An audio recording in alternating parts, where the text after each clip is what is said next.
তাহলে আজকে last final খেলা। তো আজকে আর্জেন্টিনা ভার্সেস স্পেনের সাথে আজ ফাইনাল। ঠিক ১ ঘন্টা পর খেলাটা শুরু হচ্ছে। তো দেখা যাক আজকে কে জেতে। ঠিক আছে, আজকে কে জেতে, চোরান্টির দল না স্পেন, তাই তো? চোরান্টির দল না স্পেন, দেখা যাক। অনেক কষ্ট করে, অনেক খেলে, অনেক কষ্ট করে আজকে ফাইনালে উঠেছে, অনেক কষ্ট, বিশাল কষ্ট করে উঠেছে।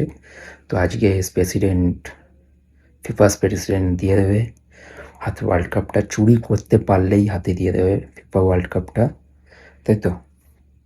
হুম, কি বলো তোমরা? চোরান্টির দল হাতে ওয়ার্ল্ড কাপটা পেয়ে যাবে, তাই তো? হুম, চলো টাটা, দেখা হচ্ছে ১ ঘন্টা পর কে জেতে, তাই তো? চলো টাটা। চুপ চুপ জিও, চোরান্টিন দল আজ জিতে যাবে। চুরি করতে পারলেই জিতে যাবে, আজ চুরি করতে পারলেই জিতবে। আর আজকে পেনাল্টিও পাবে।